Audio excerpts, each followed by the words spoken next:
La disparition de l'URSS en 1991, qui a laissé place à 15 États indépendants, a souvent été analysée comme un processus pacifique. En réalité, elle a ravivé de multiples tensions que le régime soviétique avait occultées et qui sont aujourd'hui des foyers de conflit et de déstabilisation. En parlant de l'actualité, l'invasion de l'Ukraine par la Russie, Jean Radviani, historien et spécialiste de la géopolitique de la Russie et de l'espace post-soviétique, revient sur les processus qui ont conduit à la guerre et analyse le vertige de puissance qui s'est emparé de la Russie dans son dernier ouvrage paru aux éditions La Découverte et intitulé « Russie, un vertige de puissance, une analyse critique et cartographique ». Le 27 mai 2023, Jean Radviani était invité à la librairie Ombre Blanche dans le cadre de la 6e édition du festival Histoire à venir. Il était interrogé par l'historienne contemporanéiste Natacha Laurent, elle-même spécialiste de l'histoire de la Russie et de l'URSS. Bonne écoute!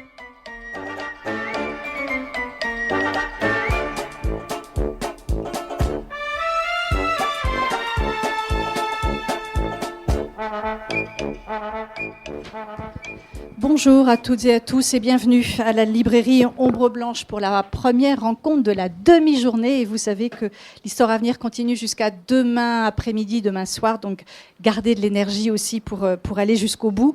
On a plein de belles choses encore à vous proposer. Voilà, et nous avons le grand plaisir d'accueillir Jean Radviani pour un livre tout à fait original et absolument passionnant. Moi qui suis très visuelle, j'ai beaucoup appris avec votre livre et je pense que ça sera le cas de beaucoup de lecteurs potentiels. Je vous présente en deux mots Jean, disant que Jean Radviani est géographe et spécialiste aussi de géopolitique, qu'il est maintenant professeur émérite à l'INALCO, que c'est un grand spécialiste de l'espace qu'on appelle maintenant post-soviétique. Alors on met dans cet adjectif, c'est un peu commode de regrouper ce qui a fait l'Union soviétique. Et puis que c'est un grand spécialiste du Caucase. Donc vous trouverez aussi dans ce livre beaucoup d'informations sur le Caucase en particulier. Et que par ailleurs on partage tous les deux, outre notre intérêt pour l'Union soviétique, une passion pour le cinéma russe et soviétique. Voilà, merci beaucoup Jean d'avoir accepté l'invitation de l'Histoire à venir et puis on a saisi cette occasion pour organiser une rencontre sur un livre particulièrement utile par ces temps de guerre, parce que je pense que c'est l'une des origines. Alors, voilà ce livre, Russie, un vertige de puissance à la découverte. Pour ceux qui ont déjà commencé à le feuilleter, vous allez voir à quel point la conception même du livre et du coup sa conception, sa création est assez originale. Et la première question que je voudrais vous poser, Jean, c'est est-ce que ce livre, parce qu'on voit tellement de livres aujourd'hui qui sont rendus possibles ou qui sont nés du choc de la guerre, est-ce que ce livre a été pensé avant le déclenchement de l'invasion massive de l'Ukraine? Est-ce qu'il a été conçu avant ou depuis? Figurez-vous que moi je suis donc géographe à la retraite et j'étais tranquillement en train d'écrire un livre sur le Caucase quand le 24 février à l'aube de l'année dernière, j'ai appris comme le monde entier cette invasion absolument terrifiante et injustifiable de Vladimir Poutine, décidée par Vladimir Poutine en Ukraine. Ça m'a surpris autant que beaucoup de monde, même si il y avait des signaux, des troupes massivement localisées autour de la frontière ukrainienne, des avertissements américains. On a su depuis qu'ils étaient systématiques depuis l'été précédent, mais que personne ne les avait crus, y compris le président Zelensky, pendant de plusieurs mois. Donc j'ai été surpris, et quelques semaines après, je reçois un coup de téléphone de mon ami cartographe Philippe Rekasevitch qui me dit « La Découverte me propose de faire un livre sur l'Ukraine. Moi, les cartes, je peux les faire, mais le texte, il n'en est pas question. Est-ce que tu serais d'accord pour faire ce livre ?» Et j'ai tout de suite dit non. J'ai dit non parce que j'ai dit « Je ne suis pas spécialiste de l'Ukraine. J'aime pas parler de choses que je ne connais pas. Alors bien sûr, j'ai des connaissances sur l'Ukraine. Mais je ne suis pas un spécialiste de l'Ukraine et je ne me voyais pas écrire un livre sur l'Ukraine. Mais j'ai dit, je peux proposer autre chose. Parce que il y a, pour expliquer, si tant est qu'on peut tout expliquer. Il y a des choses qu'on ne sait pas aujourd'hui, qu'on saura peut-être un jour, et peut-être d'autres qu'on ne saura jamais. Mais si on veut expliquer un tant soit peu pour comment l'enchaînement des faits qui vont jusqu'à ce déclenchement de cette guerre, il faut partir plus large et avec une autre focale, une autre approche.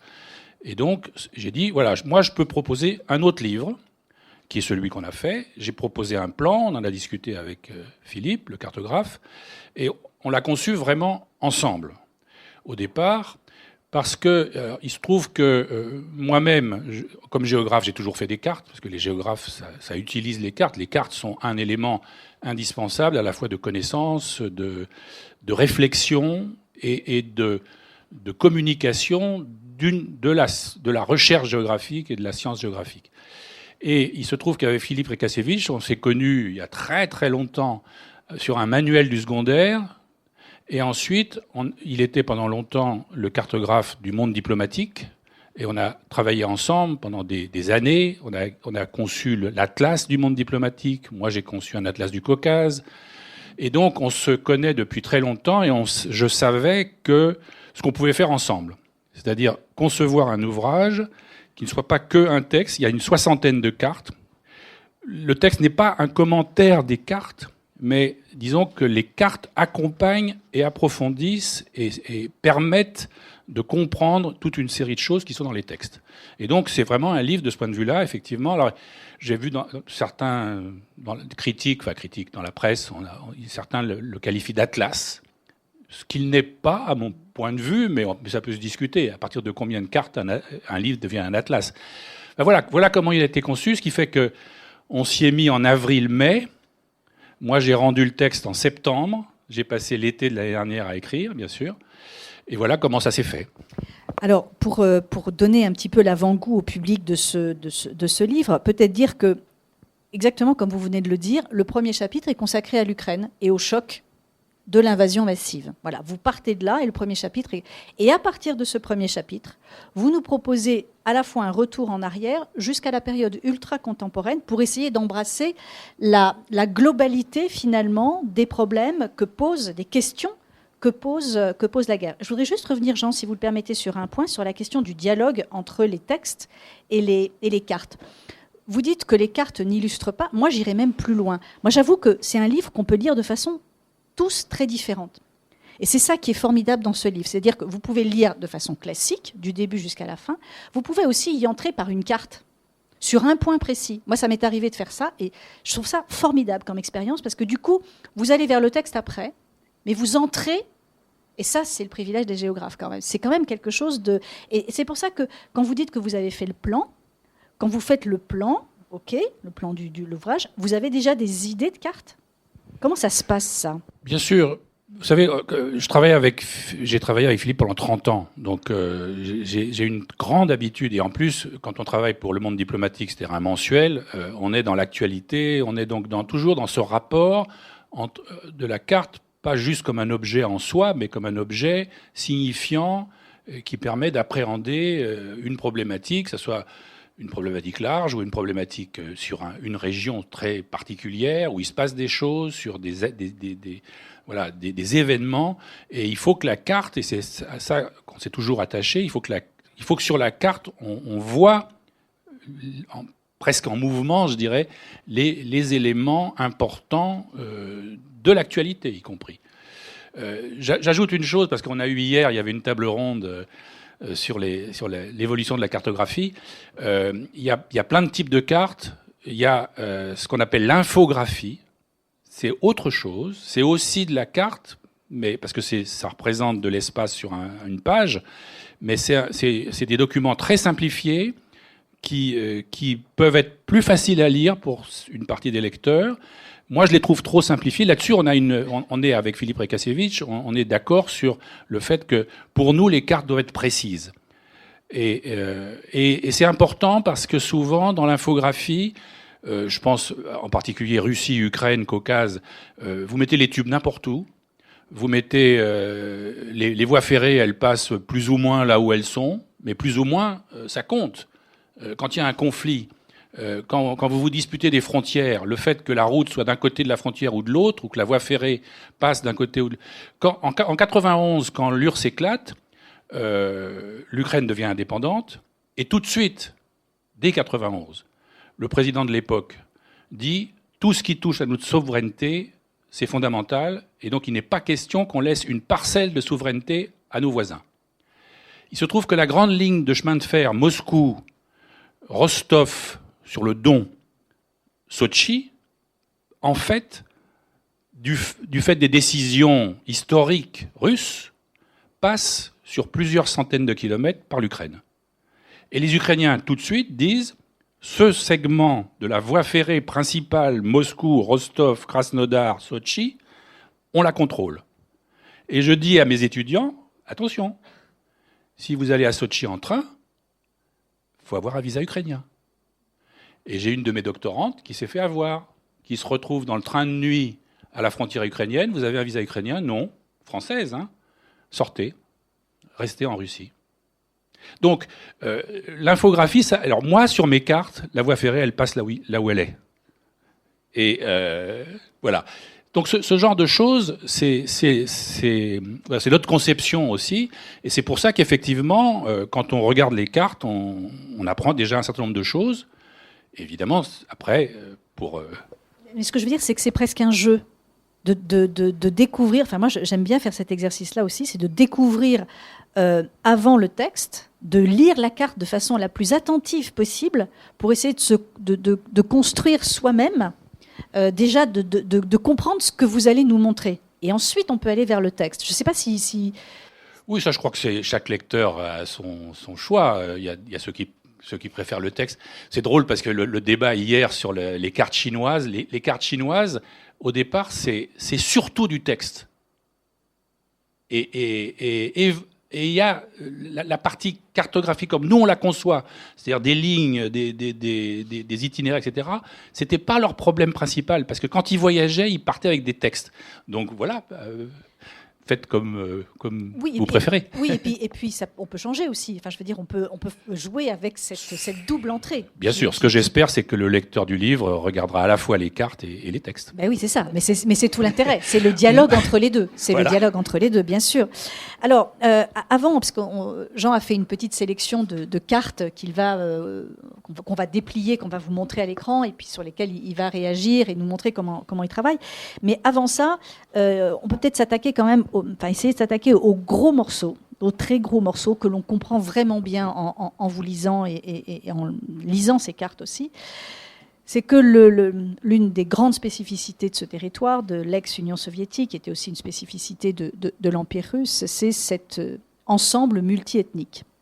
Et c'est la façon dont finalement cette question a été gérée, administrée, et les héritages, et justement comment ensuite la question s'est posée en 1991, au moment où, et vous pourrez revenir aussi sur les conditions de cet effondrement en 1991. Oui, je crois qu'effectivement, c'est vraiment un des points d'achoppement essentiels pour l'Ukraine d'une part, mais pour d'autres aussi. C'est le type de rapport qu'avaient les autorités russes, alors soviétiques d'abord, mais en tenant compte qu'à l'époque soviétique, les Russes étaient la force majeure, c'était inscrit, enfin, la force majeure de tout le système au sein d'un État avec de nombreuses nationalités et de nombreuses républiques. C'est un État censé être fédéré, même si la fédération avait un sens un peu différent de ce qu'on peut imaginer. Et leurs rapports, donc, depuis longtemps, sont compliqués. Ils n'ont pas forcément été toujours négatifs. C'est un problème complexe. Toujours est-il que depuis 1991, depuis l'éclatement, il y a eu une mauvaise interprétation en Occident. C'est-à-dire que le premier président indépendant, Boris Eltsine, il a lancé très volontairement, vraiment énergiquement, des réformes de très grande ampleur. Privatisation, réforme économique, réforme politique, réforme sociale, pluripartisme. C'est des choses qui avaient été ébauchées par Gorbatchev, mais c'est Eltsine qui les a vraiment mises en route, mises en forme pour la nouvelle Russie dans ses nouvelles frontières. Et donc on s'est dit, ça y est, la Russie a pris le chemin occidentale, le chemin européen, la démocratie, le pluralisme, le capitalisme, une économie libérale, etc., etc. Sauf qu'en fait, ce qui est vrai, en grande partie, même si ça ne se met pas en place par une coup de baguette magique, mais il y a un point sur lequel on s'est trompé, c'est qu'on a pensé que ces réformes, ça impliquait que la Russie allait aussi adopter nos points de vue en matière de politique internationale, de rapport de force, etc. Or ça, c'est une erreur dès le départ. Et tout simplement parce qu'on n'a pas écouté Helsinki. L'URSS éclate en décembre 91. Janvier 92 ou février, il va à l'ONU, à Washington, et il fait un discours, il écrit une lettre au secrétaire général de l'époque de l'ONU, dans laquelle il dit « La Russie estime être responsable de la sécurité dans toute la zone de l'ex-URSS. Et nous sommes les garants de cette sécurité. » Alors, bien sûr, les Occidentaux, ils ont lu, et ils ont dit « Non, pas question ». Et ils ont fait comme si ça n'existait pas. Et le résultat, c'est que depuis Helsinki, les Russes ont dans leur tête et dans leur logiciel de politique l'idée que ce qui appartenait à l'Union soviétique, d'une façon ou d'une autre, ils ont un mot à dire sur ce qui s'y passe. Or, toutes les années 90, ils sont affaiblis, et donc petit à petit, ils perdent le contrôle, ils perdent en tout cas le monopole d'influence dans cette zone. C'est particulièrement vrai pour les États baltes qui se détachent très rapidement, qui ne rentrent même pas dans la communauté des États indépendants. Et c'est vrai pour l'Ukraine, parce que les dirigeants ukrainiens qui fluctuent, il y a des batailles politiques en Ukraine très compliquées, et des changements de pouvoir incessants, plusieurs révolutions, enfin des révolutions orange, etc., c'est-à-dire le renversement d'un gouvernement par un autre, avec une simplification du discours pour nous, entre les pro-européens et les pro-russes. C'est pas si simple en réalité, parce que les clans oligarchiques dominants en Ukraine, ils mêlent tout ça.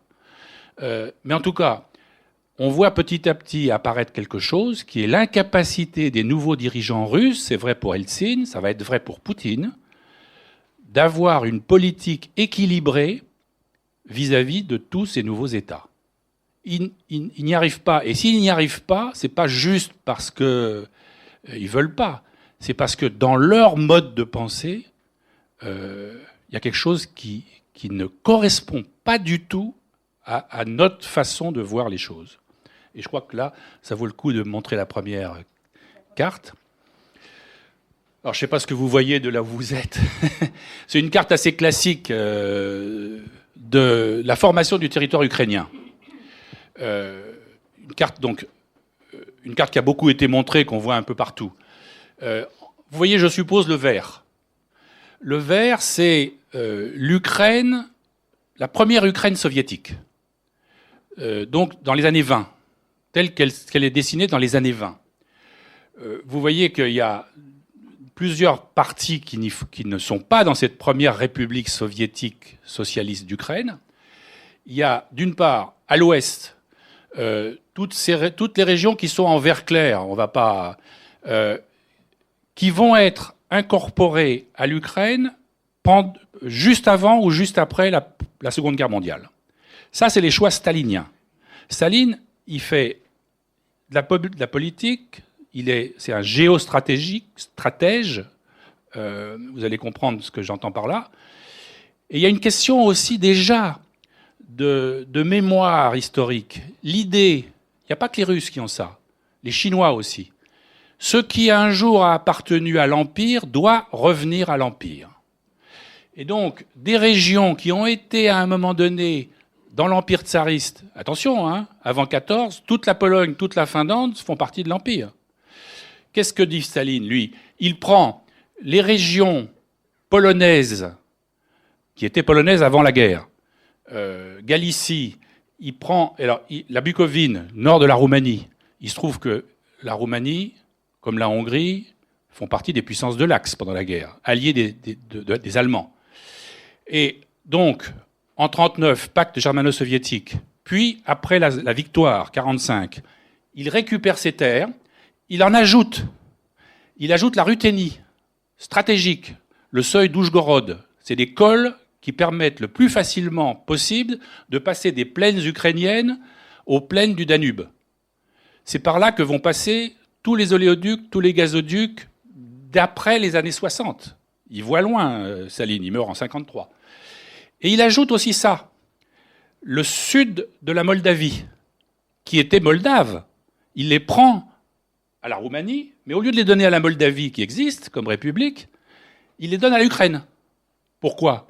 Parce que ça permet à l'Ukraine, qui est considérée comme le petit frère, le plus grand des petits frères, d'avoir un accès direct aux bouches du Danube, fleuve de navigation internationale, très important stratégiquement.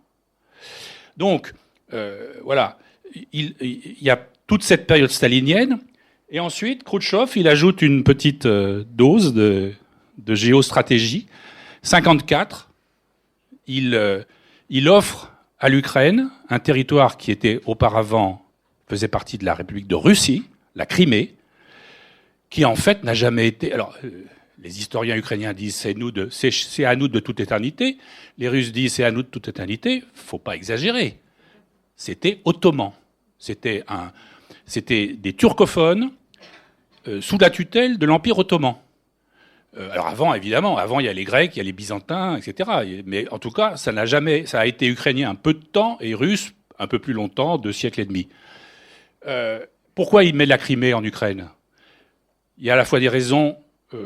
alors, officiellement, tricentenaire je cite le vocabulaire soviétique, tricentenaire de l'union volontaire de l'Ukraine à la Russie. Ça en dit beaucoup sur la façon de se représenter l'histoire. Mais en réalité, toutes les voies de communication terrestre viennent d'Ukraine. Les voies ferrées, les routes, le canal qui permet d'amener de l'eau à tout le nord de l'Ukraine, de la Crimée. Et en plus, ça on ne le dit pas, mais c'est aussi la réalité, la Crimée est peuplée majoritairement de Russes, surtout à ce moment-là, parce que les Tatars, ils sont en Asie centrale. Ils ont été exclus en 1944. Et donc, c'est une majorité de Russes, et ça permet à Khrouchtchev de rééquilibrer d'une certaine façon un peu plus la population de l'Ukraine, parce qu'il sait que les Ukrainiens sont d'horribles nationalistes, qui sont toujours luttés, je dis ça, c'est entre guillemets, qui ont toujours lutté pour leur langue, leur culture, etc., et un peu contre la pression russe et russificatrice. Alors, cette carte, je la montre comme ça. Pour aller un peu plus loin, on peut en tirer 3 interprétations concrètes pour la politique concrète, en particulier linguistique. Parce que bien sûr, on sait, en gros, la moitié des Ukrainiens, des citoyens d'Ukraine, parlent russe, la moitié parlent ukrainien. En fait, ils parlent tous russe. Ceux qui parlent russe ne parlent pas forcément ukrainien. En plus, il y a une langue mixte entre les deux, une espèce de patois. Mais il y a aussi des Tatars, ils sont revenus, eux ils parlent tatar, c'est une langue turque. Il y a des Polonais, il y a des Hongrois, il y a des Roumains, il y a des Bulgares. Donc voilà. Qu'est-ce qu'on fait ? Il y a la version suisse. Vous créez une confédération ou pas, mais un État multilingue où le russe, l'ukrainien, le hongrois ont chacun leurs possibilités, des écoles, tout ce qu'on veut. Ça, c'est la version que j'aurais dit idéale en 91. Ce n'est pas celle qui va être choisie. Il y a la version ukrainienne qui a fluctué entre des présidents et des radas qui étaient plutôt pour l'intégration, donc qui donnaient quelques droits à la langue russe, plus ou moins, avec des bagarres politiques très dures. Et il y avait la version extrême, nationaliste ukrainien, qui a pris le dessus petit à petit, et qui était « tout doit être en ukrainien ». Aucun droit spécifique pour aucune autre langue, y compris le russe. Toute l'administration, l'école, la télévision, la radio en ukrainien. Et à certains moments, ils ont gagné ou presque gagné. Je ne sais pas alors, bien sûr, depuis 2014 et l'annexion de la Crimée, beaucoup de choses ont changé. Parce que beaucoup de familles russophones d'Ukraine, des citoyens ukrainiens de nationalité russe et russophone, ont dit on n'en peut plus de la politique de Poutine. Et donc, nous, c'est un peu tard, on parlera encore russe, mais nos enfants ne parleront plus jamais russe. Et ça, évidemment, en 22, c'est devenu majoritaire. Et ça, Poutine ne l'a pas compris du tout, cette évolution de l'opinion publique ukrainienne. Et puis j'ai dit qu'il y avait 3 façons de faire, c'est la version Poutine. La version Poutine, elle est tragique. Parce que dans son discours, je cite plusieurs de ses articles et de ses discours dans le livre, il reprend une vieille thèse. Je cite un ministre de l'Éducation de 1860 qui dit « La langue petite russe, malé Russie », c'est-à-dire la façon dont, à l'époque impériale, les Russes qualifiaient les Ukrainiens. La langue petite russe n'existe pas et ne peut pas exister. Et d'une certaine façon, c'est la façon que Poutine et les gens qui sont autour de lui, le groupe qui est au pouvoir, et beaucoup de Russes, beaucoup d'élites russes, considèrent que l'Ukraine, ça n'existe pas. C'est au mieux un patois du russe, une région un peu différente, mais qui est... et Poutine reprend de façon officielle une des grandes idées de l'époque impériale, c'est-à-dire le trinôme de la Russie, la grande Russie, ces 3 peuples intégrés, soumis aux Russes, aux grands Russes. C'est les grands Russes, les petits Russes, les Ukrainiens, et les Russes blancs, la Biélorussie. Et ça, c'est quelque chose de tragique, parce que comprenez bien que sur le terrain, la bataille, les armes, etc., c'est horrible. Il y a des crimes de guerre, il y a tout ce que vous voyez. Ça va se jouer sur le terrain. Mais dans les esprits, cette conception fausse, fondamentalement fausse de l'histoire de la Russie, la façon dont les Russes voient Kiev, la ville mère de la Russie, ils en ont une conception historique faussée depuis le XIXe siècle, et les historiens nationalistes de cette époque, les grands historiens russes qui ont bâti sur une base nationale l'histoire de l'Empire. Et ça, c'est fondamental, et c'est probablement ce qui va être le plus difficile à changer, parce que ça fait partie des choses, vous comprenez bien que les choses concrètes, l'économie, les échanges, les flux, les transports, ça peut bouger, ça peut être bloqué, ça sera peut-être de nouveau libéré, c'est tout ce qu'on veut, mais cette conception qui est à la base de la pensée impériale russe, elle va être très difficile à extirper. Et on la retrouve à propos de l'Ukraine, on la retrouve un peu de l'autre façon à propos du Caucase, à nouveau à propos des Baltes, etc.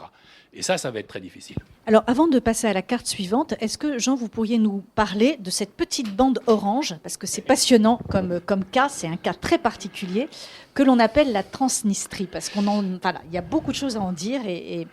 Pour faire simple, 1918, la Roumanie prend toute la Bessarabie, qui appartenait auparavant à l'Empire russe. La Roumanie, les Roumains, ce sont des orthodoxes, mais roumanophones. Et Staline, à l'époque, qui ne veut pas... C'est le principe, ce qui a été à nous doit rester à nous. Donc, il ne veut pas perdre les droits de l'URSS sur la Bessarabie et la Roumanie. Qu'est-ce qu'il fait? Il crée en 1924 un petit territoire qu'il dénomme République autonome moldave. C'est un territoire au sein de l'Ukraine, de l'époque. Et ça se maintient jusqu'à la Seconde Guerre mondiale. Et à la fin de la Seconde Guerre mondiale, il fait une sorte d'échange. Cette bande de territoire orange, qu'on appelle la Transnistrie, parce qu'elle est de l'autre côté du Dniestre, au lieu de la rendre à l'Ukraine, il la donne à la Moldavie. Il élargit le territoire de la Bessarabie avec ce territoire de la Transnistrie. Et en échange, il prend le sud, comme je l'ai dit, jusqu'aux bouches du Danube, qu'il donne à l'Ukraine. Pourquoi? Ça permet plusieurs choses. Cette petite bande, elle a une particularité, elle est peuplée majoritairement d'Ukrainiens et de Russes. Il y a moins de Moldaves. Donc il rééquilibre la population de la Moldavie, dont il sait qu'ils ne sont pas forcément très soviétophiles. Et d'autre part, c'est la partie de la Moldavie où il y a toutes les industries. Les centrales hydroélectriques, les centrales thermiques, et la plus grande base militaire soviétique sur le flanc sud-ouest de l'OTAN. Et en 91, la Transnistrie? En 91, la Transnistrie. Alors, en 91, mais ça, c'est pas de l'histoire de l'Ukraine, c'est l'histoire de la Moldavie. Les dirigeants moldaves, ils sont divisés. Ils parlent la même langue que la Roumanie, que les Roumains. Il y a une partie des élites moldaves qui dit on se réunit avec la Moldavie, avec la Roumanie. Fusion. Et une autre partie qui dit pas question. Ils ont un mauvais souvenir des Roumains, les Moldaves, pendant la guerre. Dans l'entre-deux-guerres, plus exactement, et pendant la guerre. Beaucoup de destruction. Les Roumains ont été féroces. Ils ont occupé Odessa, on sait ce qui s'est passé. Et donc, beaucoup de Moldaves disent pas question. Il y a un référendum, ils votent contre la fusion avec la Roumanie.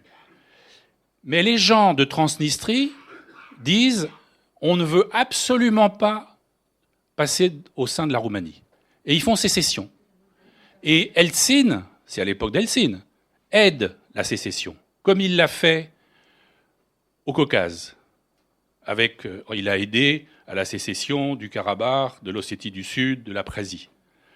Et ça fait partie de cette politique russe d'après 91, d'Eltsine, puis de Poutine, de jouer avec ces minorités, de jouer avec ces territoires, d'aider ceux qui font sécession, qui contestent les pouvoirs, parce que ça permet aux dirigeants de Moscou d'affaiblir, et ils vont faire la même chose avec la Crimée, d'affaiblir le pouvoir à Kiev, d'affaiblir le pouvoir à Chisinau, c'est la capitale moldave, d'affaiblir le pouvoir en Géorgie, etc. Alors, on passe à la deuxième carte que vous avez choisie. C'est une carte de l'isthme. On parle de l'isthme, mer Baltique, mer Noire, qui est une région absolument stratégique. Il y a un point sur lequel les Russes et les Américains sont d'accord, c'est Brzezinski qui a dit « Si l'Ukraine est d'une façon ou d'une autre sous la tutelle russe, la Russie est un empire. Si l'Ukraine sort du giron russe, la Russie n'est plus un empire. » Et là-dessus, les Russes sont d'accord. C'est-à-dire qu'ils considèrent que l'Ukraine, qui est effectivement, on le voit sur la carte, une région absolument stratégique entre deux mers qui, dans l'histoire, ont eu des échanges importants avec des axes de communication qui n'ont pas été très développés à l'époque soviétique, mais qui existent. L'Ukraine bénéficie de tout ce réseau de gazoducs, d'oléoducs construits à l'époque soviétique qui permettaient à la Russie, à l'URSS, à la Russie, d'envoyer le gaz, le pétrole de la Volga, de la plaine de l'Ob, ensuite du nord de la plaine de l'Ob vers l'Union européenne, plus les voies ferrées, plus les routes, plus le littoral, les ports, sur la mer Noire, donc sur la Méditerranée, plus les terres noires, l'agriculture. Alors, il y a eu un malentendu. Comme vous le savez peut-être, il y avait une forte diaspora ukrainienne aux États-Unis et au Canada. Et quand l'URSS éclate en 91, cette diaspora va jouer un rôle assez important en Ukraine, comme elle a joué un rôle assez important dans les pays baltes, parce qu'il y avait aussi une diaspora balte. Et l'idée de ces gens qui avaient quitté l'Ukraine, eux ou leurs parents, ou leurs grands-parents, en 17, 18, 20, etc., ou au moment de la Seconde Guerre mondiale, c'est l'Ukraine est un pays formidable. L'Ukraine est un pays riche. Agriculture, les mines de charbon, les aciéries, les grandes centrales hydroélectriques, etc., etc., etc. Le tourisme en Crimée. Donc, l'Ukraine est un pays extrêmement riche qui, disons, séparé ayant quitté le joug russe, va enfin pouvoir développer ses potentialités. Or, c'est vrai que l'Ukraine a des potentialités, et il y en a d'autres sur lesquelles il y a beaucoup de bémols. Les houillères d'Ukraine, logiquement, dans une logique capitaliste à la française, auraient été fermées dès les années 70. Non rentables. Une partie des aciéries, pareil. Alors, je ne dis pas que tout n'est pas rentable, mais enfin, c'était obsolète, c'était beaucoup. Alors, il y en a qui ont été rénovés. Voilà, faut pas. Simplement, c'est un tableau qu'il faut prendre avec C'est pas noir ou blanc, c'est compliqué. Plus la politique des oligarques, etc. Mais n'empêche, donc c'est une région stratégique, et effectivement, du point de vue de Moscou, perdre l'Ukraine, c'est perdre un élément essentiel d'un dispositif stratégique datant de 3 ou 4 siècles. Et ça compte dans leur pensée stratégique. Et donc, un des facteurs de la guerre, c'est sûr que c'est le contrôle sur cet espace stratégique. Alors sur la carte, je ne sais pas si vous voyez les petits carrés rouges, même de loin, tous les petits carrés rouges, ce sont des bases militaires, hein, c'est ça ? Russes. Avec la fameuse enclave de Kaliningrad aussi, qui est là prise en étau entre les... Au sein de l'Union européenne. C'est ça, exactement. Ici, entre la Lituanie et la Pologne. Voilà. Et ce qu'on voit vraiment très bien, je pense que vous le voyez quand même de loin, c'est ce faisceau dont Jean a parlé. Ces faisceaux, alors en bleu, c'est les gazoducs, c'est ça, Jean ? Pense, oui. C'est ça. Oui. Et en rouge, c'est les oléoducs. Oléoducs. Et alors, on voit que là, la Turquie, il y a d'autres territoires qui sont concernés par tout ça. Là, la Bien Turquie sûr. avec le... Oui, le Turkish Stream et le Blue Stream. Si vous voulez, les Russes ont mené, dans les années 90-2000, une politique très particulière vis-à-vis de leurs partenaires, entre guillemets, de la communauté des États indépendants. Une sorte de politique paternaliste, mais avec toujours une arrière-pensée. C'est-à-dire, par exemple, ils fournissaient à leurs partenaires du gaz, du pétrole, d'autres choses, à des prix en dessous des cours mondiaux, mais ils attendaient des contreparties. Soit des contreparties politiques, c'est-à-dire appuyer nos décisions au sein de la communauté des États indépendants, soit des contreparties économiques. Vendez-nous, c'est-à-dire vendez à des entreprises russes certains segments de votre économie qui nous intéressent. Les centrales thermiques, les centrales, les raffineries, les réseaux de gaz, etc. Certains ont accepté, la Biélorussie, l'Arménie, pour des raisons très différentes. L'Arménie. Certains ont refusé, les Baltes et l'Ukraine. C'est une décision politique, naturellement, en se rapprochant d'autres alliances, en particulier, les États baltes rentrent dans l'OTAN et dans l'Union européenne en 2004, les Ukrainiens espèrent y arriver. Certains Ukrainiens, c'est pas forcément unanime. Et donc les Russes, à ce moment-là, il y a ce qu'on avait appelé les guerres du gaz. Je ne sais pas si vous vous souvenez, quand il y a eu des bagarres sur le prix de transit, le prix, les volumes, etc. Et Gazprom ferme le robinet des gazoducs qui passent par l'Ukraine et donc avec des retentissements dans l'Union européenne. Et donc, voilà, une bataille. Et que fait... Alors l'Union européenne commence à prendre des mesures contre Gazprom et pour diversifier les approvisionnements, etc. Pas très rapide, d'ailleurs, ces mesures. Les Russes, eux, ils font autre chose. Ils proposent aux Turcs, et l'alliance Poutine-Erdogan, si Erdogan est réélu dimanche, c'est une victoire pour Poutine, c'est clair. Les Russes construisent sous la mer Noire 2 tubes qui permettent de gaz, et ils construisent avec l'alliance avec les Allemands 2 tubes par la mer du Nord, sous la mer du Nord, la mer Baltique, pardon, vers l'Allemagne, direct. Ce qui leur permet, à terme, d'éviter tout transit par l'Ukraine et par la Pologne. C'est-à-dire une rupture politique aussi. Enfin, une rupture, pas une rupture diplomatique, mais disons un moyen de pression sur ces 2 pays qui ont l'audace. Les Polonais sont rentrés dans l'OTAN et les Ukrainiens, certains veulent y aller.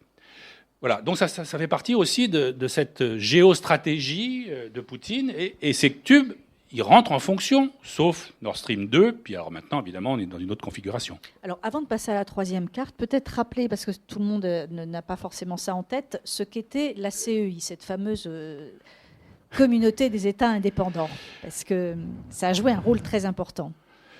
Oui, enfin très important, je ne sais pas. Pas si important que ça, je pense. Disons qu'en 91, quand Boris Eltsine participe à l'éclatement de l'URSS, décembre 91, il propose à la place une communauté, c'est clair que l'idée des Russes, c'est de faire une sorte de pendant à l'Est à l'Union européenne. L'idée, c'est de faire une communauté. Alors, on insiste sur le fait que ce sont des États volontaires, égaux, etc., libres, indépendants. Hein. Mais il y a un rapport des forces. C'est un peu comme les États-Unis et l'ALENA. C'est-à-dire le type de rapport que les États-Unis ont avec le Canada et le Mexique, c'est la même chose, mais en pire, je dirais, côté russe. C'est-à-dire qu'il y a une forte disproportion, évidemment. L'économie russe, la population, ils sont dominants, c'est clair. Et ils pensent qu'ils vont pouvoir utiliser cette domination naturelle, entre guillemets, dans leur volonté hégémonique. Or, ça ne se passe pas comme ça. Et très vite, en fait, on aurait pu le supputer dès le premier jour, parce que le premier jour, ils signent l'accord à Minsk, en décembre, le 8 décembre. Kravchuk, le président ukrainien de l'époque, rentre à Kiev et dit « Je n'ai rien signé qui affaiblisse la souveraineté de l'Ukraine. La CEI, c'est juste une commission de divorce, à l'amiable, dit-il. C'est certainement pas l'état d'esprit des Russes. » Mais ça en dénote beaucoup sur la façon... Et tout ça va se développer après. Parce que chacun des États indépendants tresse des alliances nouvelles. Ils sont plus sous la tutelle de Moscou. Donc ils vont s'adresser à des voisins, ça peut être les Polonais, ça peut être les Turcs pour certains, ça peut être les Chinois pour d'autres, encore que les Chinois, tout le monde s'en méfie, au sein de l'ex-URSS. Et puis des voisins plus lointains, l'Union européenne, les États-Unis, etc., etc. Et donc, voilà, c'est comme ça que la Russie perd son monopole d'influence, mais pendant longtemps, ils n'ont pas voulu comprendre ça.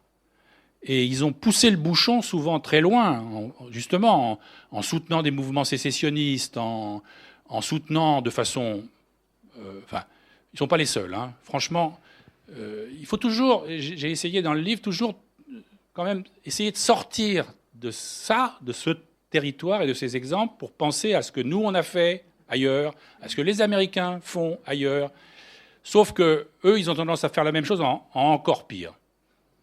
Pour l'Ukraine, c'est clair. Alors, on continue.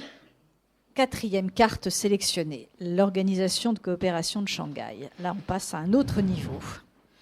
Oui, je pense que les relations internationales, c'est une chose très importante, évidemment, de notre objet. C'est-à-dire, puisqu'il s'agit d'une guerre au départ, ça semble être un conflit local, enfin, régional. La Russie contre l'Ukraine, la Russie qui conteste le droit de l'Ukraine à exister, qui veut renverser le gouvernement. Au fond, ce que pensait faire Poutine, c'est un peu d'arriver à une solution biélorusse, c'est-à-dire un État indépendant, mais sous tutelle, où le président dépend pour beaucoup de choses, économiquement, financièrement, investissement, des Russes, étant donné la différence de taille, d'économie, etc., sur un axe stratégique. Et au fond, ce que voulait faire, et apparemment ce qu'ils avaient l'état-major pensé, c'est qu'en quelques jours, en quelques semaines, ils allaient emporter le morceau, ils mettraient un gouvernement de type Loukachenko à Kiev, et voilà. C'est pas du tout ce qui s'est passé, naturellement. Mais donc, après, on a vu se multiplier, et on voit encore beaucoup d'articles dans la presse occidentale disant Poutine est isolé, la Russie est isolée, etc. Non. Malheureusement, ou heureusement, je ne sais pas comment dire, mais en tout cas, c'est pas comme ça. C'est pas la réalité. Elle n'est pas isolée. Et elle n'est pas isolée pour une raison simple. Dans mon livre, il y a plusieurs cartes là-dessus. Il y a 2 cartes sur les voyages de Poutine, sur 2 périodes différentes, très intéressant. Il a beaucoup voyagé, cet homme, avant d'être un peu enfermé et malade, et peut-être, et autres. Mais, et donc, c'est Helsinki, enfin, en fait, c'est Gorbatchev qui a commencé à ouvrir le pays, en particulier vers la Chine. Il n'a pas eu le temps de finir. Helsinki a préparé les traités, et c'est Poutine qui les a signés avec la Chine, rompant avec une querelle très grave entre 69 et 80 et 2002. Il n'a pas fait que ça. Il a repris langue avec des tas de pays. avec lesquels l'URSS n'avait jamais eu de relations diplomatiques. Et après 91, il a construit plusieurs organisations. Une des premières, c'est 96, ça c'est Helsinki donc, le forum de Shanghai, qui associe la Russie, la Chine et 4 des 5 États d'Asie centrale. Ça permet un certain équilibre. L'Asie centrale, ils n'ont pas envie d'avoir toujours les mêmes relations avec Moscou, et ils ont peur de la Chine, pour des raisons assez évidentes, vu la taille et tout. Donc ça les arrange d'avoir cette espèce d'équilibre. Dans la même organisation, il y a les deux, et puis ils luttent contre un certain nombre de choses, et ils espèrent bien, les gens d'Asie centrale, de bénéficier d'investissements. Ils vont être une plaque tournante du commerce. C'est par eux que rentrent beaucoup des produits chinois, qui ensuite, comme ils font partie des associations économiques avec la Russie, et ils n'ont pas besoin de visa pour aller en Russie, donc hop, ça passe directement sur les marchés russes. Donc c'est commode, c'est pratique, c'est intéressant pour eux. Et ça fonctionne. C'est ce qui est en orange. C'est ce qui est en orange pour ceux qui sont loin. Sauf qu'ils ne se contentent pas de ça, les Russes et les Chinois. Petit à petit, ils étendent l'organisation. Alors c'est une organisation régionale quand même. Donc ils se limitent à disons, la Grande Eurasie. Enfin, voilà. Et donc, on voit des pays qui adhèrent, l'Iran, qui sont proches, l'Afghanistan, des pays qui veulent adhérer. Et vous avez des partenaires de dialogue, voilà, l'Arménie, l'Égypte, l'Arabie saoudite. Et quand on regarde la liste, c'est là qu'on commence à se rendre compte que l'isolement n'est pas aussi radical que ça et que certains partenariats posent des questions. La Turquie, l'Égypte, l'Arabie saoudite. Donc là, on est dans un jeu géopolitique ouvert, et c'est ce que veulent les Russes et les Chinois, qui contestent, c'est leur vocabulaire, l'hégémonie américaine, et qui veulent mettre en place un monde différent. Alors, depuis maintenant, il y a beaucoup d'articles là-dessus, mais c'est aussi une réalité, et ça va avoir des conséquences importantes au moment des sanctions, parce que tous ces pays, beaucoup de ces pays, en mars 2022, votent la résolution de l'ONU condamnant l'agression de la Russie contre l'Ukraine, parce qu'ils ne trouvent pas ça bien, cette agression et cette guerre terrible. Mais ils ne pratiquent pas les sanctions. Et quand on compare la carte du vote à l'ONU et la carte des sanctions, il y a une énorme différence. Et les Russes, évidemment, vont jouer là-dessus. C'est-à-dire qu'ils se servent de tous ces pays pour contourner les sanctions, pour trouver des nouveaux marchés, au fond pour remplacer tout ce qui ne vient pas ou qui ne va pas vers l'Union européenne, les États-Unis, ou le Japon, l'Australie, etc., vers ce qu'on appelle maintenant le Sud global, Amérique latine, Afrique, Asie. Alors, ce que la carte montre, c'est que ce ne sont pas des alliances qui datent d'hier. C'est ça qui est bien, c'est que sur chaque pays, il y a la date, justement, soit d'adhésion, soit d'admission comme partenaire de dialogue. Et on voit que ça remonte au début des années 2010, voire avant pour certains. Bien sûr, voilà. Bien sûr. Oui, c'est une longue politique. Logique, logique. Après des années difficiles, et surtout après dans les années 2000, quand la Russie retrouve un dynamisme économique interne, eh bien, ils reprennent langue, et surtout, ils ont une politique tous azimuts, sans aucune... Alors, ils acceptent, c'est pas un hasard, de dialoguer avec tous les dictateurs du monde, ou les pays autoritaires, et ils vont chercher tous les pays, et ils ont beaucoup d'échos, parce qu'il y a les anciennes colonies françaises, britanniques, etc., qu'ils ont aidés pendant la décolonisation. Et ces pays-là, ils ont envoyé des militaires, des politiques faire leurs études à Moscou. Il y a des liens, on retrouve tout ça. Et donc, et ils ne sont pas mécontents, ces pays africains ou ces pays asiatiques, de retrouver des connexions et au fond, de faire la nique aux anciens colonisateurs. D'ailleurs, ce qui se passe en Afrique, on peut accuser les Russes et Wagner de tout ce qu'on veut, mais on y est pour quelque chose. Je veux dire, la politique France-Afrique, c'est une réalité. Il faut quand même pas se voiler la face. Alors on peut accuser les Russes de faire la même chose, ou mieux ou en pire, je ne sais pas. On fera les comptes, les historiens du siècle prochain feront des bilans. Mais en tout cas, voilà, ce sont des réalités qu'il faut prendre en compte pour comprendre ce qui se passe. Alors, la dernière carte que vous avez sélectionnée, la voici, c'est celle des BRICS, les fameux BRICS. Oui, il va y avoir un sommet des BRICS je ne sais plus si c'est en juillet ou en août. Très intéressant, parce que ça va donner un peu je ne sais pas ce qui va se passer d'ici là, hein, on est en mai. Donc c'est tout ça. Ce qui est fou, c'est que quand on écrit ce genre de livre, on a un calendrier et on se dit, bon, le temps que le livre sorte, il sera déjà périmé, ou en tout cas, enfin bon. Mais c'est comme ça.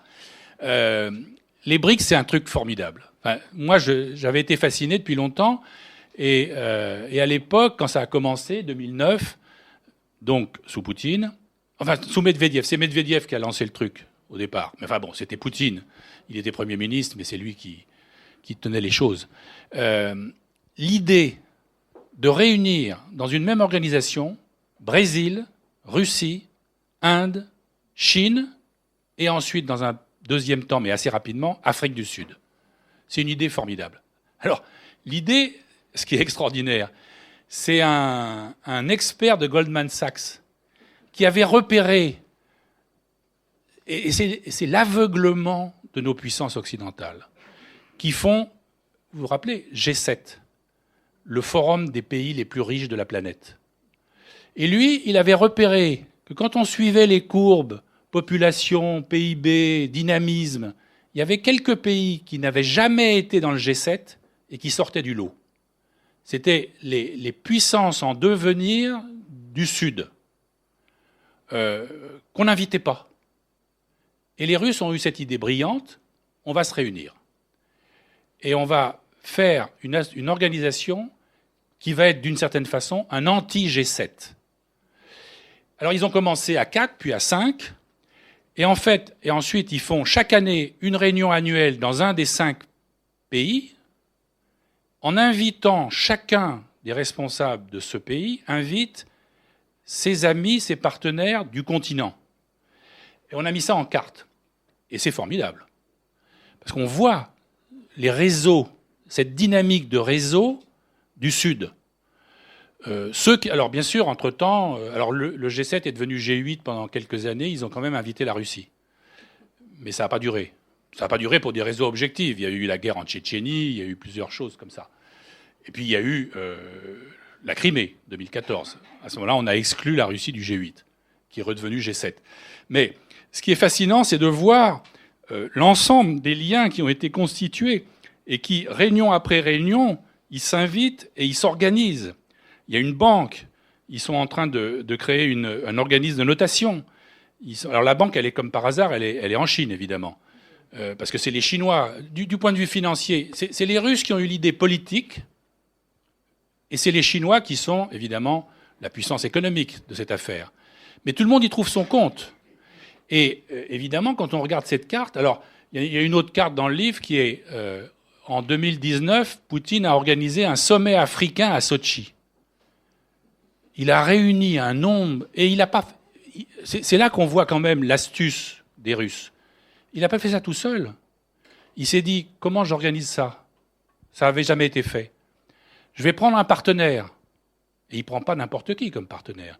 Il propose au président égyptien, alors on peut ne pas aimer le président égyptien actuel, hein, il propose au président égyptien de coordonner avec lui les invitations à ce forum africain à Sotchi.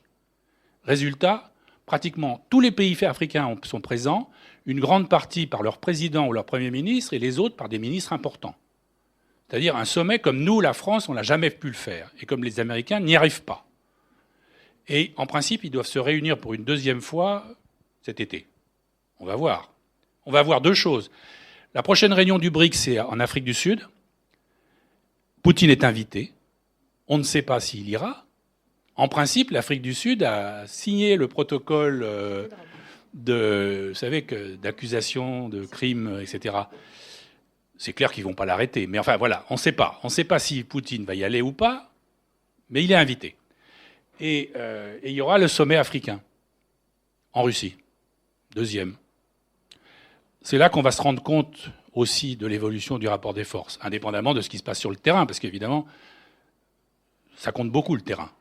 Alors, cette carte, En Ukraine, je veux dire. Ouais, cette carte, elle nous montre effectivement de façon absolument lumineuse le réseau. Vous disiez, Jean, que c'est le réseau du Sud, mais quand on le voit comme ça, c'est pas un réseau du Sud, c'est un réseau mondial. C'est-à-dire que ces pays représentent beaucoup plus que la moitié de la population, beaucoup plus que la moitié du PIB. Voilà, c'est le nouvel ordre mondial, mais différent. Or, nous, on est tellement européocentrés qu'on a du mal à concevoir autre chose. On a tort. Voilà, c'est ce que vous montrez dans le livre, c'est qu'en fait, Poutine n'est pas du tout isolé, et c'est ce qu'on voit parfaitement en carte, quoi. Bien sûr. Et c'est là, alors attention, hein, y a beaucoup de ces pays ils sont heurtés et ils sont plutôt critiques sur l'agression en Ukraine. Sauf que pour toutes sortes de raisons économiques, politiques, valeurs, c'est des pays. On a tellement pris l'habitude de considérer que nos valeurs sont les seules valeurs possibles et qu'il faut que les autres les acquièrent au plus vite et sinon ça ne va pas, que les réactions, quand on lit, je cite dans le livre quelques-unes des réactions d'hommes politiques africains vis-à-vis de la politique occidentale ou des critiques africaines de la politique américaine. Ça vaut la peine d'être lu pour comprendre ce qui se passe dans le monde aussi. Alors, le temps est venu des questions, donc je vous apporte un micro, si vous voulez. Oui, merci beaucoup, Jean, pour l'exposé et pour les cartes présentées. J'ai une question. Alors, tu as dit, tu n'étais pas spécialiste de l'Ukraine, mais quand tu montres ces dernières cartes-là, des réseaux que tisse la Russie, même en période de sanctions, même en période de guerre, avec un grand nombre de pays majeurs sur tous les continents, je me demande... Les Ukrainiens tels qu'on les a vus depuis 2022, mais probablement avant, simplement là aussi peut-être qu'on était aveugles, comme tu le disais, eux aussi ils tissent leur réseau, ils tissent aussi leurs liens. On a vu récemment Zelensky arpenter la planète, et eux ils ont aussi leur manière d'envisager ce nouvel ordre mondial. C'est quoi leur vision? Qu'est-ce qu'ils peuvent offrir à ces pays africains ou autres, ou d'Amérique latine? Comment, vous voyez, tu peux peut-être si tu as des éléments là-dessus, nous éclairer un peu sur l'Ukraine, comment l'Ukraine tisse ses réseaux à elle? Je crois que faut être réaliste. Les Ukrainiens, ils n'ont pas cette projection mondiale. Alors, ils sont, on voit bien Zelensky, qu'est-ce qu'il a fait? Il a été très, très actif et remarquable de communication et d'entre gens politiques avec tous les alliés potentiels, c'est-à-dire l'Union européenne, les États-Unis, Grande-Bretagne, etc. Est-ce qu'ils ont une vision mondiale? Oui. C'est-à-dire qu'ils essayent d'avoir des rapports. Il est quand même allé en Israël. Il est allé, il a un peu sorti de ça, mais pas toujours facilement. En Israël, ça n'a pas été facile parce qu'il a dit des choses qui n'ont pas plu aux Israéliens. Et puis ces pays-là, comme Israël, ils ont une politique complexe. Ils sont à la fois, ils critiquent fortement la Russie, mais ils veulent pas rompre avec la Russie. Pareil avec la Turquie, pareil avec la Chine. Vous avez vu combien de temps il a fallu pour que les Chinois s'adressent effectivement à Zelensky en direct, etc., etc. Donc ils n'ont pas une politique mondiale. Simplement, je dirais que sur ce plan-là, ils font des coups. Zelensky, il fait des coups quand il peut. Et donc, il s'adresse à tel ou tel dirigeant en essayant de faire pression.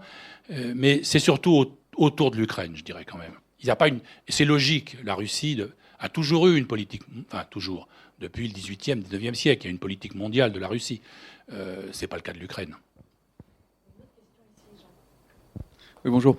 J'ai juste eu le temps de feuilleter l'ouvrage. J'ai cru voir une carte sur la démographie russe. Est-ce que l'argument démographique vous semble important dans cette constitution alors, d'un empire russe ou vers l'Ukraine, par exemple, vers les Slaves La question démographique est fondamentale, à plein de titres.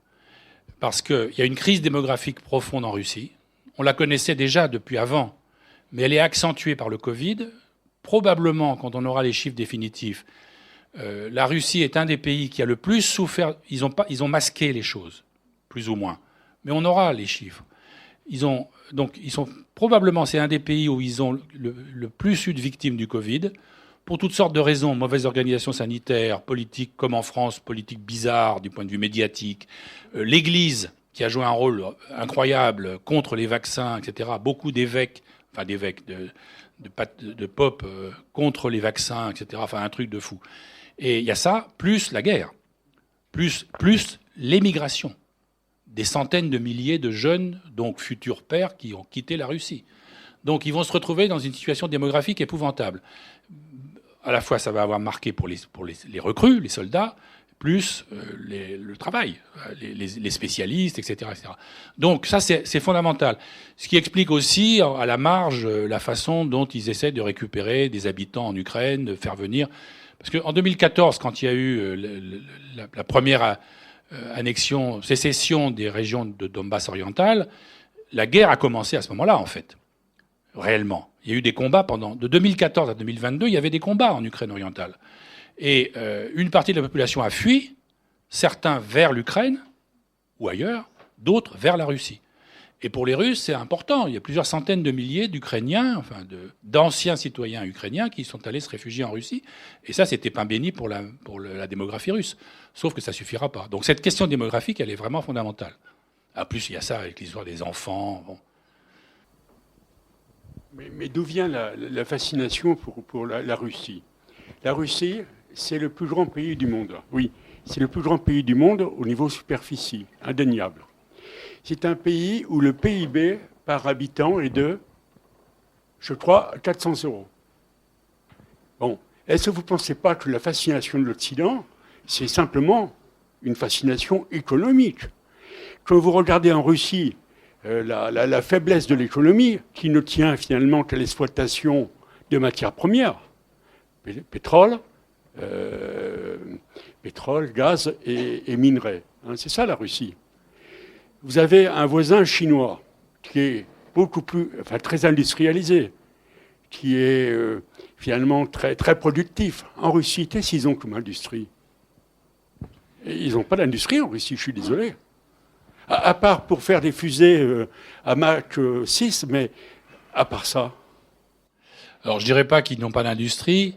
Je comprends votre question, bien sûr. Ce qui est certain, c'est que je suis en train de finir un article pour la revue Hérodote qui porte sur le rôle des matières premières dans l'économie russe. Ça va apparaître à l'automne prochain.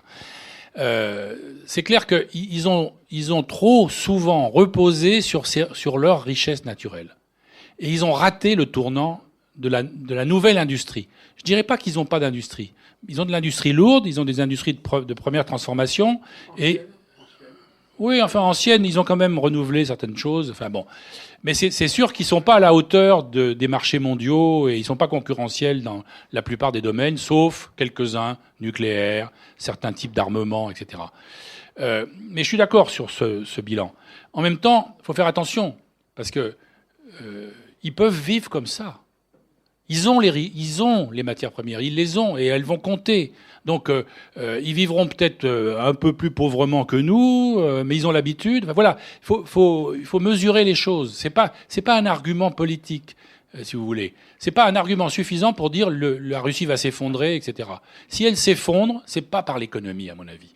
Si elle s'effondre, ça sera pour les contradictions politiques que la guerre suscite actuellement, avec les morts, avec l'affaiblissement économique, avec le renfermement, les restrictions, etc., qui pèsent, qui vont peser. Et est-ce qu'ils vont soutenir cet effort comme le veut Poutine, ou est-ce qu'à un moment donné, ça va éclater? Est-ce qu'une partie des élites va se détacher? Il y a plein de débats en ce moment là-dessus, sur les contradictions de clans au sein du régime poutinien. Enfin bon, on n'a pas fini d'en parler, plus peut-être la contre-offensive ukrainienne, j'en sais rien.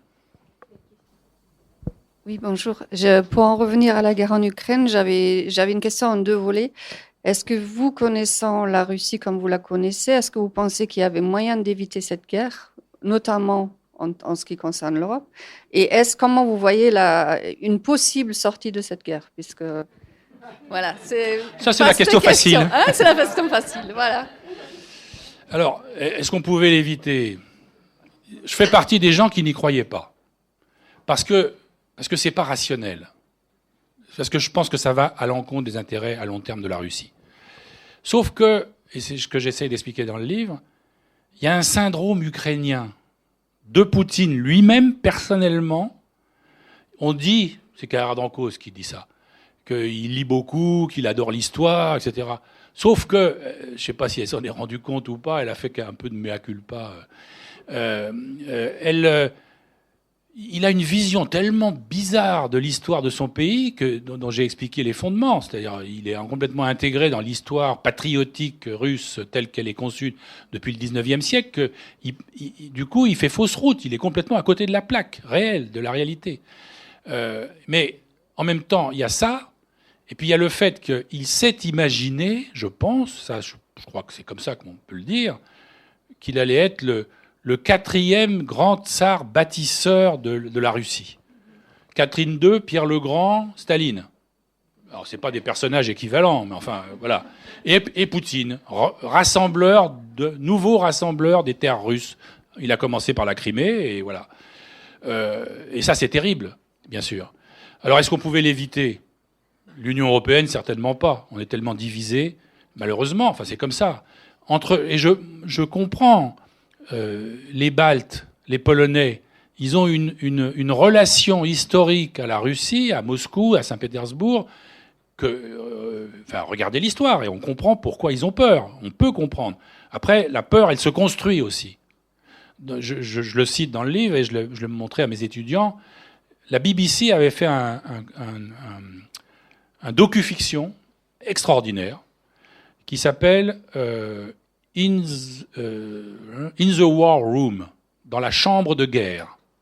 1 heure où ils mettent des acteurs dans une pièce qui est censée être la chambre de guerre de l'état-major britannique. Les acteurs qu'ils ont choisis, c'est d'anciens ministres, ministre de la Défense, ministre de l'Économie, d'anciens diplomates britanniques. Et ils ont à traiter une crise qui se développe à partir d'un fait divers en Estonie, entre les russophones d'Estonie et les Estoniens, et qui dégénère en 3e guerre mondiale. On est vraiment dans le vif du sujet. Et donc ça se construit, la peur aussi. Ça se construit, les mentalités. Et donc, les Européens, ils étaient tellement divisés, et tellement entre les Allemands qui voulaient absolument... quand même, Schröder et Angela Merkel qui signent Nord Stream 2 en 2018, après la Crimée.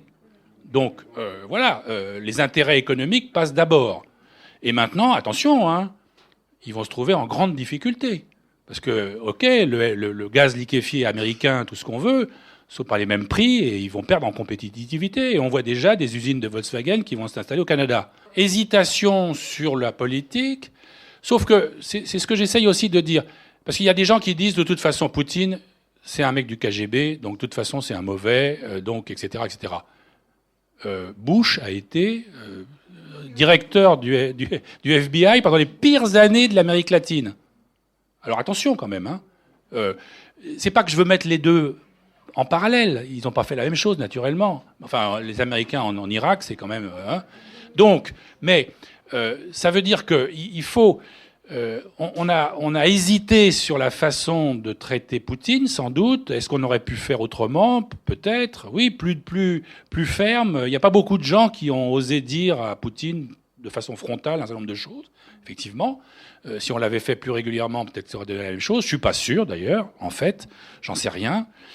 C'est un enchaînement, vous comprenez ? Et en même temps, il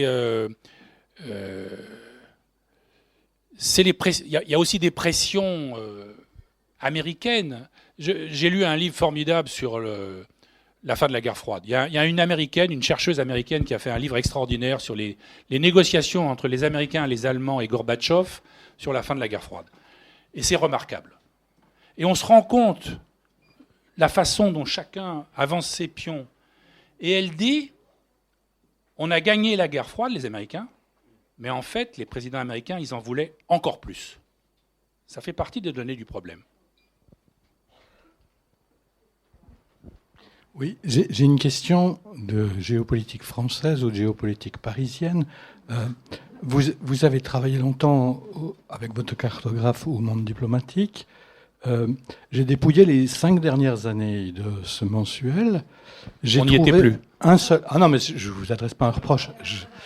J'ai trouvé en 5 ans un seul paragraphe qui ne soit pas massivement, systématiquement hostile à l'Ukraine et aux Ukrainiens. C'est un paragraphe qui est dans une lettre de lecteur. Comment est-ce que vous expliquez cette détestation en plaques qu'une rédaction parisienne peut avoir unilatéralement envers un peuple de 45 millions d'habitants?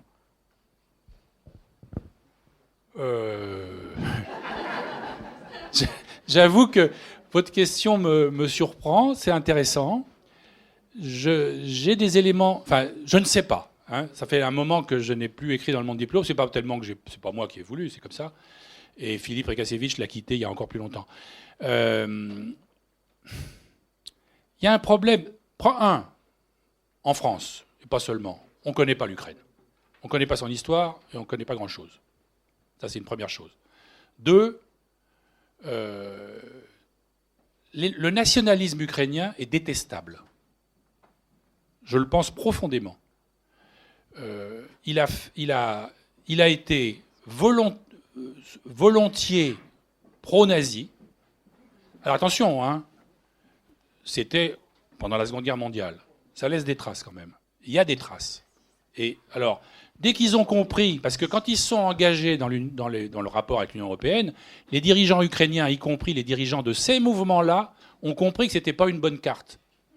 Et donc, ils ont essayé d'éliminer tout ce qui pouvait être trop visiblement en rapport avec cette histoire-là, de leur slogan, de leur truc, etc. En même temps, je pense que le rapport... Il y a plusieurs bouquins de nos collègues, femmes d'ailleurs, qui vraiment connaissent bien l'Ukraine, qui ont écrit là-dessus et qui disent, je pense à Colin Lebediev, elle dit, il y a un problème historique en Ukraine sur cette période et sur le nationalisme ukrainien, mais, dit-elle, finalement, les Ukrainiens le traitent de façon plus frontale et peut-être mieux que les Russes ne le font. Ça, c'est quand même important. Je ne sais pas comment ça va évoluer. Mais voilà. Alors, pour ce qui est du monde diplomatique, je ne sais pas. Est-ce qu'il y a beaucoup de journalistes qui se rappellent l'histoire de la Shoah en Ukraine? Je ne sais pas. Pourquoi? Parce que quand même, hein, il ne faut pas occulter les différentes pages de l'histoire. Est-ce que je peux rebondir sur la fin de votre réponse précédente, notamment sur la relation avec les États-Unis? Parce que je trouve que nous, en Europe, on a tendance à regarder vers la Russie. Et en fait, on a l'impression quand même que cette guerre met en confrontation deux ennemis qui sont les ennemis préférés. Je pense que la Russie comme les États-Unis sont des États-continents qui se sont construits l'un et l'autre sur le déplacement de la nouvelle frontière, qui ont des logiques hégémoniques l'une et l'autre. Et au fond, je n'ai pas vu dans vos cartes sur quoi se base cette relation antagoniste. Si, il y a tout un chapitre sur l'élargissement de l'OTAN et de l'Union européenne, où vous trouverez des réflexions à propos de ça. Vous avez raison. En même temps, ce qui est sûr aussi, c'est que cette guerre va modifier profondément beaucoup de choses. Les États-Unis sont en train de se rendre compte qu'ils avaient un ennemi préféré qui était la Russie, mais ils sont en train de changer d'ennemi préféré vers la Chine. Ça va poser un certain nombre de problèmes parce que la Russie et la Chine sont alliés. Et côté Union européenne, on va être plus divisé que jamais. Ça, c'est mon interprétation. Parce que jusqu'à présent, on avait une Union européenne qui était quand même majoritairement impulsée par le couple franco-allemand. Et là, maintenant, on va avoir un troisième acteur principal et peut-être dominant, qui est Pologne, États baltes, Suède, etc., profondément pro-américain, qui va remplacer beaucoup mieux encore les Anglais dans l'Union européenne, dans le sens d'une politique, je dirais, qui va à l'encontre de tout ce qui peut être autonome réellement en Europe. Ça, c'est ma réflexion actuelle. Alors, je ne suis pas un spécialiste de l'Union européenne non plus, mais voilà. En tout cas, il y a des bouleversements profonds. L'équilibre est en train de se modifier au sein de l'Union européenne, et ça va plutôt en faveur des États-Unis, incontestablement, du rôle des États-Unis en Europe. Merci. Voilà, il y avait eu pendant la Première Guerre mondiale un mouvement anti-guerre en Russie. Est-ce qu'aujourd'hui il y a quelque chose qui ressemble un peu à ça? Et deuxièmement, la Chine ne va-t-elle pas manger la Russie?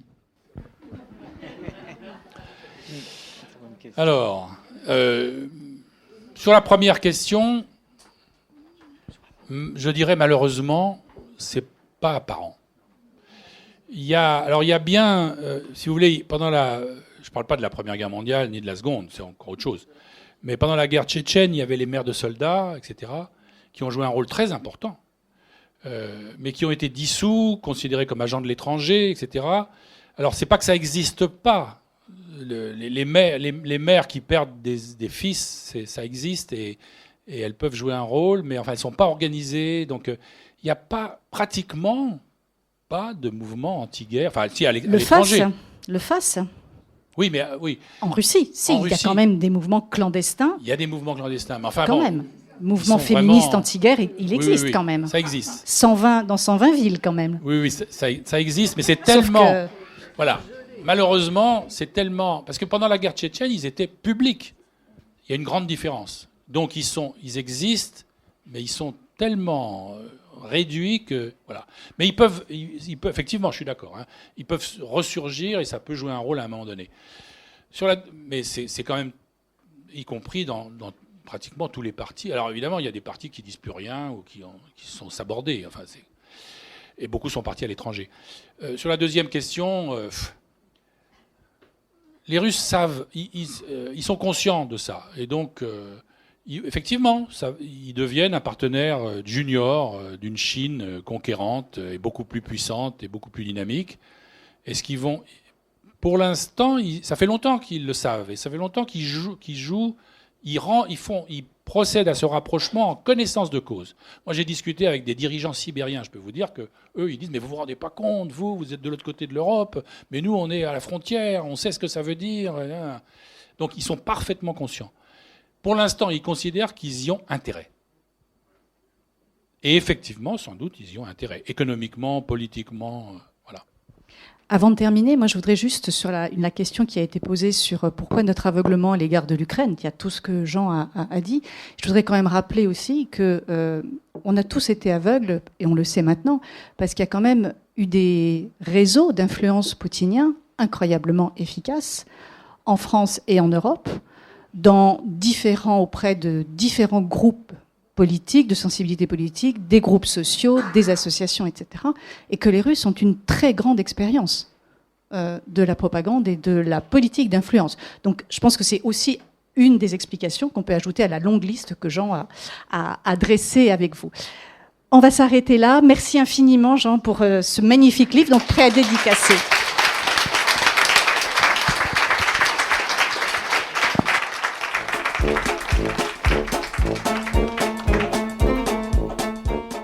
Il s'agissait d'une rencontre enregistrée dans le cadre de l'édition 2023 du festival L'Histoire à venir, Il était une fois le progrès.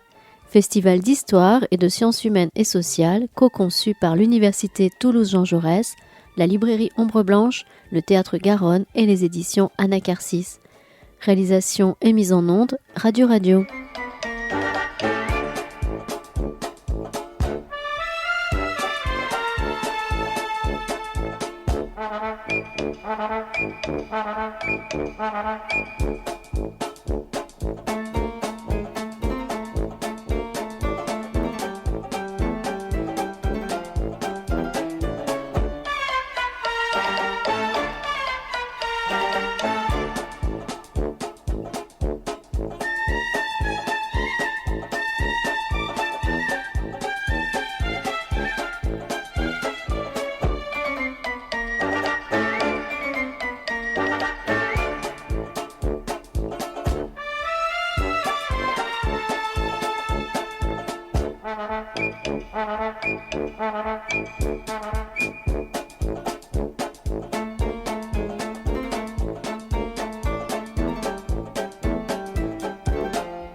Merci.